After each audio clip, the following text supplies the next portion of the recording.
देखना सीखे तथा ज्योतिष बने चैनल में मैं आप लोगों को हार्दिक स्वागत करता हूँ। साथियों, हमेशा की भांति मैं आप लोगों के सामने ऋषिकेश पंचांग रखा हूँ, जो काशी से प्रकाशित होता है।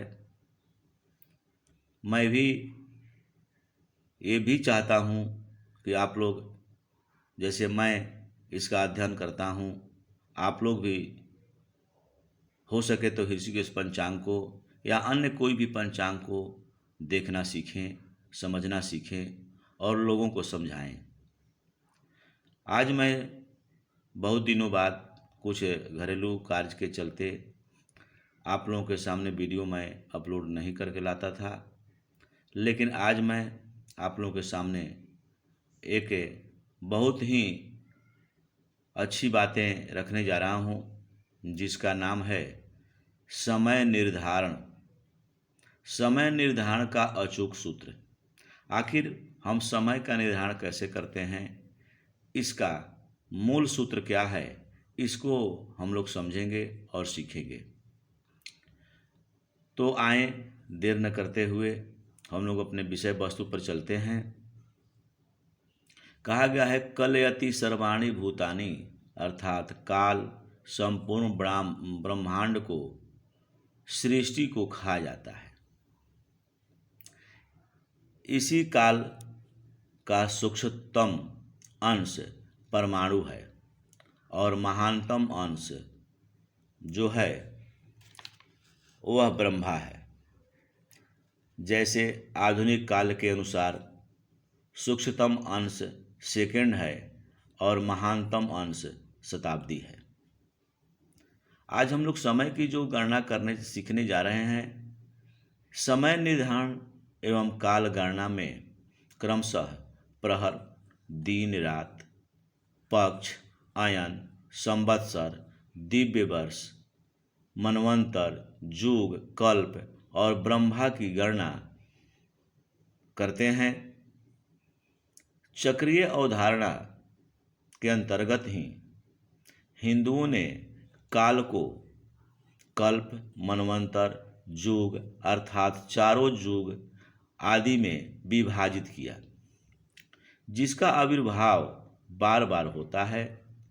चक्रीय काल अवधारणा के अंतर्गत आज ब्रह्मा की आयु के दूसरे खंड में श्वेत वाराह कल्प में वैवत्सर मनवंतर में 28वां युग चल रहा है, यानी 28वां कलियुग चल रहा है।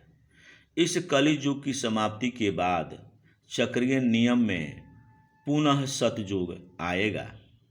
इसी प्रकार वैदिक ऋषियों ने इस तरह के कैलेंडर का पंचांग बनाया जो पूर्णतः वैज्ञानिक हो। इससे धरती और ब्रह्मांड का समय निर्धारण किया जा सकता है। धरती का समय अर्थात धरती पर इस समय कितना समय बीत रहा है या बीत सकता है या बीत चुका है, और ब्रह्मांड अर्थात अन्य ग्रहों पर उनके जन्म से लेकर अब तक कितना समय हो चुका है, यह निर्धारण करने के लिए एक सटीक समय मापन पद्धति विकसित की थी। परमाणु समय की सबसे सूक्ष्मतम इकाई है। इसी से समय की शुरुआत मानी जा सकती है। यह इकाई अति लघु श्रेणी की है। इसमें छोटी कोई इकाई नहीं है। आधुनिक घड़ी का कंटा या एक कांटा समझिए, संभवतः सेकंड क्या 100वां तथा ये माने कि सेकंड का 1000वां हिस्सा भी बताने में क्षमता रखता है। सेकंड में जितने हिस्से हो सकते हैं उसका भी 100वां हिस्सा परमाणु हो सकता है। इसी आधार पर हिंदू धर्मशास्त्रों में समय का निर्धारण किया जाता है और उसकी गणना का सूत्र बताया जाता है। तो हम लोग उस सूत्र को समझें और देखें। जैसे सूत्र है परमाणु, यानी एक परमाणु बराबर काल का सूक्ष्मतम अवस्था, दो परमाणु बराबर एक अणु, तीन अणु बराबर एक त्रस रेणु, तीन त्रस रेणु बराबर एक त्रुटि, 10 त्रुटि बराबर एक प्राण, 10 प्राण बराबर एक भेद, 3 भेद बराबर एक लौ, 3 लौ बराबर एक निमेष, एक निमेष बराबर एक पलक झपकने का समय, यानी आँख का पलक जो झपकता है उसका समय, 2 निमेष बराबर एक बीपल, यानी 60 बीपल बराबर एक पल होता है, 3 निमेष बराबर एक क्षण, 5 निमेष बराबर 2 सही या आधा 1/2 त्रुटि, 2 सही बराबर आधा त्रुटि यानी 1 सेकेंड, 3 निमेष बराबर 10 बीपल यानी 1 प्राण या 4 सेकेंड, 5 क्षण बराबर 1 काष्ठा, 15 काष्ठा बराबर 1 दंड, या एक दंड को हम लोग 24 मिनट भी कहते हैं।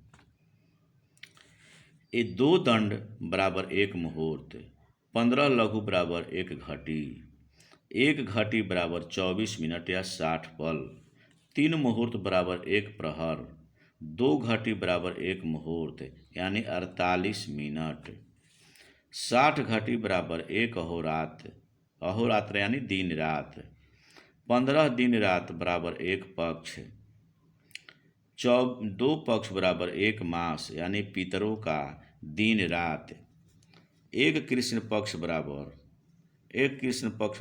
पितरों का 1 रात, 1 शुक्ल पक्ष बराबर पितरों का 1 दिन, 2 मास बराबर 1 ऋतु, 3 ऋतु बराबर 6 मास, 6 मास बराबर 1 अयन यानी देवताओं का 1 दिन रात, 2 अयन बराबर 1 वर्ष, उत्तरायण यानी देवताओं का दिन, दक्षिणायन यानी देवताओं का रात। इस प्रकार हम लोग देखें। और मानव का 1 वर्ष देवताओं का 1 दिन यानी दिव्य दिन कहा जाता है। 1 वर्ष बराबर 1 संवत्सर यानी 1 अब्द, 10 अब्द बराबर 10 दशाब्द, 100 यानी 100 अब्द बराबर 1 शताब्द या 1 शताब्दी भी कह सकते हैं। 360 वर्ष बराबर 1 दिव्य वर्ष या देवताओं का 1 वर्ष, 12,000 दिव्य वर्ष बराबर 1 महायुग यानी 4 युग, 71 महायुग बराबर 1 मनवंतर, 14 मनवंतर बराबर 1 कल्प, 1 कल्प बराबर ब्रह्मा का 1 दिन, ब्रह्मा का 1 दिन बीतने के बाद महाप्रलय होती है और फिर इतने ही लंबी रात्रि भी होती है। ब्रह्मा का वर्ष 13 खरब 10 अरब 40 करोड़ वर्ष होता है। ब्रह्मा का 100 वर्ष की आयु अर्थात ब्रह्मांड की आयु 31 नील 10 खरब 40 अरब वर्ष होता है। यानी ये सूत्र के अनुसार हम ऐसे कर देते हैं कि आप लोग इसको स्क्रीनशॉट भी ले करके अपना उपयोग में कर सकते हैं। तो हम लोग आज समय की गणना कैसे होती है इसकी, यानी काल गणना किस प्रकार की जाती है, काल का निर्धारण कैसे किया जाता है, उसके बारे में हम लोगों ने सीखा और समझा। इस प्रकार हम लोग समय की गणना के बारे में सीखे। साथियों, मेरा यदि वीडियो आप लोगों को अच्छा लगता हो तो लाइक करें, शेयर करें, सब्सक्राइब करें, अन्यथा स्किप कर सकते हैं। साथियों, धन्यवाद।